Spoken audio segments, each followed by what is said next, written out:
What if God lifted you from where you are, carried you through the heavens, and showed you what was really happening behind closed doors? Ezekiel didn't just see visions, he was taken inside them. Wheels within wheels, a throne of fire, a temple filled with secrets God could no longer ignore. This is not a gentle story. This is a wake-up call. Stay with me. Because the story of Ezekiel is about what God sees when no one else is watching. Welcome to the Bible Storyteller, where Scripture comes alive. In the 30th year, in the 4th month, on the 5th day of the month, the prophet Ezekiel stood among the captives by the river Chebar.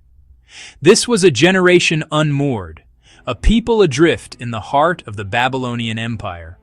They were the survivors of Jerusalem's fall, men and women who had seen their homes burned, their sacred city desecrated, and their king blinded and chained. Now they lived as ghosts in a foreign land, their days marked by forced labor and the ever-present memory of what was lost. Their songs of Zion were sung in a strange land, their prayers offered toward a temple that was now a ruin. They were a people defined by absence, by a silence from God that felt as vast and empty as the desert plains around them. It was in this place of profound brokenness, in the depths of their collective despair, that the heavens were opened. For centuries, the people of Israel believed that the presence of God, His holy or glory, resided in one place and one place only, within the Holy of Holies, in the temple at Jerusalem. It was the anchor of their faith, the center of their world, the very axis upon which their covenant with Yahweh turned. But Jerusalem was now a memory, a smoldering heap hundreds of miles away. The temple was a ghost, its treasures plundered, its sacred spaces defiled. The throne of God on earth, as they understood it, was empty. The divine presence had, it seemed, departed. And so the expectation was silence. The expectation was absence. But the word of the Lord came to Ezekiel, not in the hallowed courts of his homeland, but here, in the land of the Chaldeans. It came not from a consecrated altar, but from the muddy banks of the river Chebar, an irrigation canal that watered the fields of their captors. It was a place of toil, a symbol of their subjugation, and there, in that most unlikely of places, the hand of the Lord was upon him, and the glory of the Lord appeared. It was a declaration in light and fire, that God was not confined to a building, a city, or a land. His sovereignty could not be taken captive. His throne was not a fixture of earth, but of heaven. Ezekiel looked, and he saw a great storm cloud coming from the north. It was a whirlwind of impossible energy, a living tempest. An immense cloud, with fire flashing continually from within its core. A brilliant, radiant light surrounded it, a halo of pure luminescence against the dark, churning mass. And from the heart of the fire, from its very center, came a gleam like that of glowing metal, amber in its intensity. And from the midst of this celestial storm, 4 living creatures emerged. They had the form of a man, but each had 4 faces and 4 wings. Their legs were straight, and the soles of their feet were like the sole of a calf's foot, and they sparkled like burnished bronze. Under their wings, on their 4 sides, they had human hands. Their faces were a terrifying and majestic union, the face of a man, the face of a lion, the face of an ox, and the face of an eagle. They moved with impossible purpose. Wherever the Spirit of God willed them to go, they went, without turning. They were beings of power and purpose, the very bearers of the divine throne. And beside the creatures, on the earth, were wheels. Their appearance was like the gleaming of beryl, a structure of wheels within wheels, able to move in any of the 4 directions without turning. They were awesome in their height, and their rims were full of eyes all around. When the living creatures moved, the wheels moved with them, and when the creatures rose from the earth, the wheels rose. They were not mechanical, but alive, burning with the same spirit as the creatures, a living chariot for the King of the universe. Over the heads of the living creatures was the likeness of an expanse, shining like awe-inspiring crystal. And above this expanse that was over their heads, there was the likeness of a throne, in appearance like sapphire. And seated high above on the likeness of the throne was a likeness with a human appearance. From what appeared to be his waist up, he looked like glowing metal, as if full of fire. And from his waist down, he looked like fire, and a brilliant light surrounded him. Like the appearance of the bow that is in the cloud on the day of rain, so was the appearance of the brightness all around. This was not God himself, for no mortal can see God and live. This was the appearance of the likeness of the glory of the Lord. It was a vision of pure, untamed holiness, of cosmic sovereignty, a moving throne room not fixed to any earthly location, but mobile, present, and overwhelmingly powerful, even here, in the land of exile. And when Ezekiel saw it, this terrifying, beautiful, and uncontainable reality, he fell on his face. The prophet, the priest, the man of God was undone. All strength left him. In the presence of such glory, the only possible posture is prostration. The only response is silence and awe.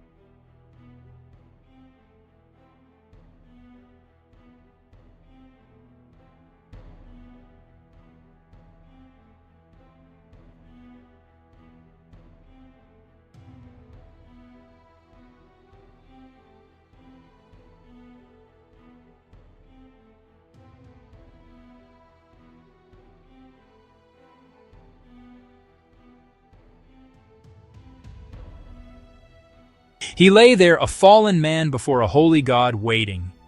For in the silence that followed the vision, he heard a voice speaking. In the presence of this unbearable glory, Ezekiel fell upon his face, a mortal man overwhelmed by the majesty of the eternal God. The vision was a storm of light and sound, a whirlwind of divine power that left him stripped of all strength. Yet, even in this state of utter humility, his purpose was about to be revealed. For from the heart of the radiant fire, a voice emerged, not with the crackle of flame, but with the resonance of creation itself, a sound that was both terrifying and life-giving. Son of man, stand on your feet, and I will speak with you. The title was a stark reminder of his place, a son of Adam, human and fragile, standing before his Creator. As the Spirit entered him, lifting him to his feet, the voice continued, its command echoing in the depths of his soul. I am sending you to the people of Israel, to a nation of rebels who have rebelled against me. They and their fathers have transgressed against me to this very day. They are impudent and stubborn children. I am sending you to them. This was the heart of his calling. Ezekiel was not sent to a receptive audience eager for truth. He was sent to a people hardened by generations of disobedience. His mission was not to offer easy comfort or false hope, but to confront a deeply rooted rebellion. He was not called to entertain with pleasing prophecies, but to deliver a severe and urgent warning. The message would be unpopular, his presence unwelcome. He was to speak the words of God, whether they chose to listen or whether they refused. Then a hand was stretched out to him, and in it, a scroll. It was unfurled before him, and unlike ordinary scrolls, it was written on both sides, inside and out. There was no empty space, no room for additions or subtractions. The judgment was complete, the verdict absolute. And the words written upon it were a litany of sorrow, lamentation, mourning, woe. It was a catalog of suffering, a prophecy of the immense grief that was to befall the nation for its unfaithfulness. This was the message he was to carry. Son of man, eat what you find here. Eat this scroll, and then go, speak to the house of Israel. An impossible command.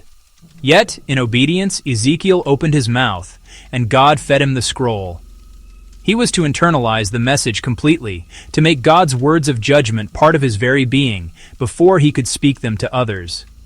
And as Ezekiel ate the words of doom, a strange thing happened. In his mouth, it tasted as sweet as honey. The act of receiving and obeying God's word was a delight, a profound sweetness, even though its message was heavy with the bitterness of judgment. Filled with the divine word, Ezekiel was now appointed to his role. He was made a watchman for the house of Israel. From his lonely post, he was to see the sword of judgment coming and sound the alarm. His duty was clear, and the stakes were absolute. If he faithfully warned the wicked and they turned from their ways, their lives would be saved. Even if they refused to listen, Ezekiel, by sounding the warning, would have delivered his own soul. But if he failed to speak, if he stayed silent in the face of their sin, the wicked would die in their iniquity, and the Lord declared that their blood would be required at the watchman's hand. The weight of souls rested upon his obedience.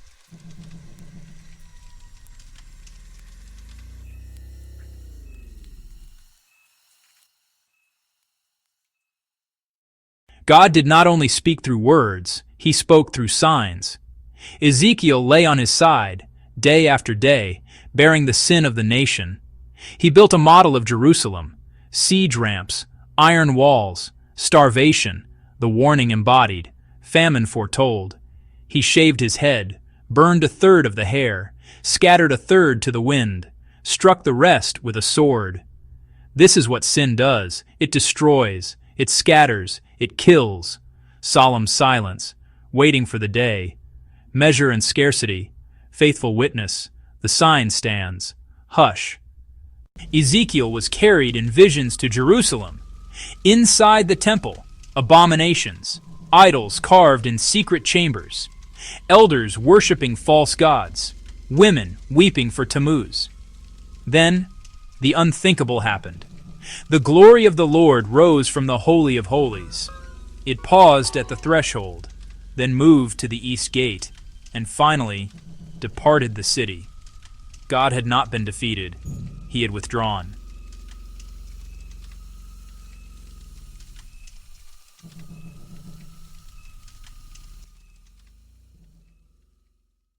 Ezekiel packed his belongings in daylight.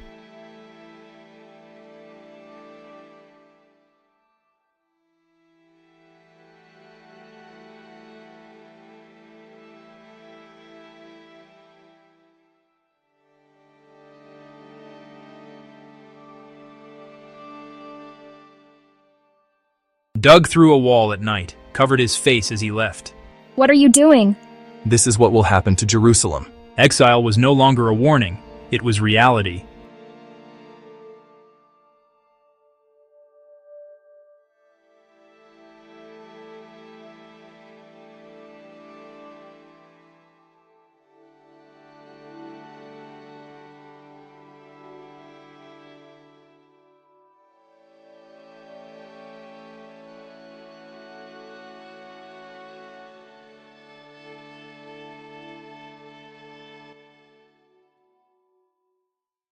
False prophets cried, "Peace, peace!" But there was no peace. God compared them to builders of weak walls, whitewashed lies hiding structural collapse. The storm was coming.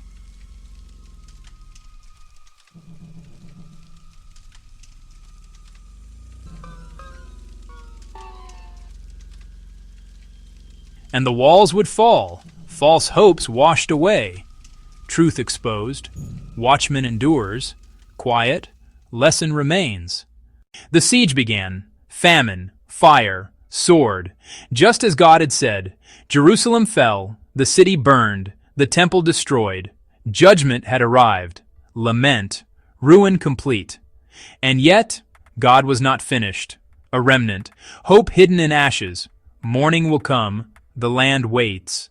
Song paused, not ended. Stillness after fire. Memory of light.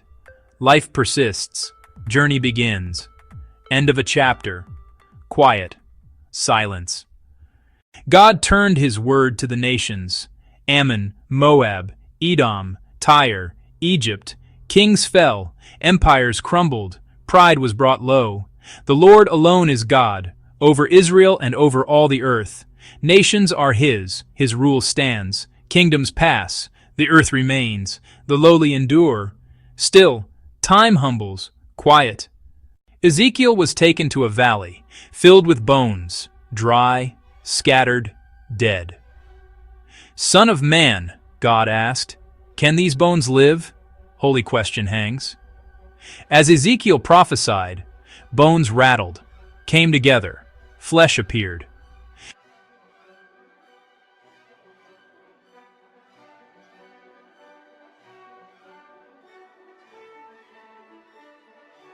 Breath entered them, and they stood, a vast army. This is restoration, this is resurrection, this is hope. Life shared, people renewed, the breath sings. Day of mercy, promise kept. New creation hints. Glory near, death undone, hope remains. Rest, silence. In the 25th year of exile, on the 10th day of the month, the hand of the Lord was upon Ezekiel. In visions of God, he was brought into the land of Israel and set on a very high mountain. An angel, a being whose appearance was like bronze, stood waiting for him. This celestial guide, holding a linen cord and a measuring reed, led Ezekiel on a journey not of miles, but of meaning. The ascent was steep, a climb into a reality beyond the despair of Babylon. Each step was a deliberate act of revelation, lifting the prophet from the dust of captivity toward a divine blueprint for the future. This was more than a simple tour. It was an education in the architecture of hope, a lesson in the geometry of God's faithfulness. And there, on the mountain's southern slope, stood a structure like a city. It was a new temple, vast and glorious. The angel began to measure, and every dimension he recorded was a testament to divine order. He measured the outer wall, the gates, the courts, the chambers. Every line was true, every angle perfect. This was not the work of human hands prone to error and compromise. This was holiness expressed in symmetry, a physical manifestation of God's unchanging and perfect character. The precision was a promise. What had been defiled would be made pure. What had been broken would be restored with flawless integrity. The angel guided Ezekiel through the outer court, then into the inner court, and finally toward the sanctuary itself. He measured the great altar, the place of sacrifice, now reconsecrated and holy. He detailed the rooms for the priests, the kitchens where holy offerings would be prepared. Every space had its purpose, every corridor its direction, all leading toward the heart of worship. This meticulous walkthrough was a declaration that God cares about the details. He was designing a place where his people could once again draw near to him, following a pattern of holiness that would safeguard his presence among them. The temple was a map back to communion. Then Ezekiel was brought back to the entrance of the temple, and from its threshold, from beneath the very foundation of God's house, flowed a river. It began as a trickle, a small stream of water emerging from the south side of the altar and flowing eastward. This was not a river of ordinary water. This was the river of life, a current of divine grace flowing out from the very presence of God. Its source was not a mountain spring, but the throne room of the universe. It was a quiet, unassuming beginning for a power that would remake the world. The angel led Ezekiel alongside the growing stream. After 1,000 cubits, the water was ankle deep. After another 1,000, it was knee deep. 1,000 more, and it reached his waist. Finally, after a fourth measurement, it had become a mighty river, too deep to cross, a torrent that could only be swum. Without any other tributaries to feed it, the river grew deeper and wider on its own. This was a picture of God's grace, a flow that starts small in our lives but expands with unstoppable force, deepening until we are completely immersed in its power and presence, carried by a current far greater than ourselves. And wherever this river went, life followed. It flowed down from the mountain, through the arid Judean wilderness, and into the Dead Sea. The stagnant, salty waters, incapable of supporting life, were healed. The sea began to swarm with fish of every kind. Fishermen cast their nets where before there was only barrenness. The river did not just pass through the land, it transformed it. It was a moving Eden, turning desert into paradise. Dead seas healed. This was the ultimate promise, that God's presence, flowing out into the world, would reverse the curse of death itself. Along the banks of the river on both sides grew countless trees. They were not ordinary trees. Their fruit was for food, and their leaves were for healing. They bore a new crop every single month, their life sustained by the holy water. This was a vision of unending provision and perpetual restoration. No more famine, no more sickness. The fruit provided nourishment for the body, and the leaves brought medicine for the soul. Abundance and healing would flow as constantly as the river itself, a tangible sign of God's eternal care for His people. Ezekiel finally understood. This was not just a building of stone and timber. It was a living reality, a promise that God would once again make His home with humanity. The temple was the heart, and the river was the lifeblood flowing from it, carrying God's own life out into the world. It was the fulfillment of a covenant, the restoration of a broken relationship. It was God dwelling among His people again, not as a distant deity, but as an immanent, life-giving presence. This vision was the answer to the exile's deepest longing, the return of shalom, the wholeness and peace that is found only in Him. Then Ezekiel saw it. The glory of the Lord returned from the east. The temple was filled with light, and a voice declared, "This is the place of my throne." The final words of Ezekiel declare hope. The Lord is there. Thank you for watching this episode of the Bible Storyteller. Subscribe, comment, like, and share.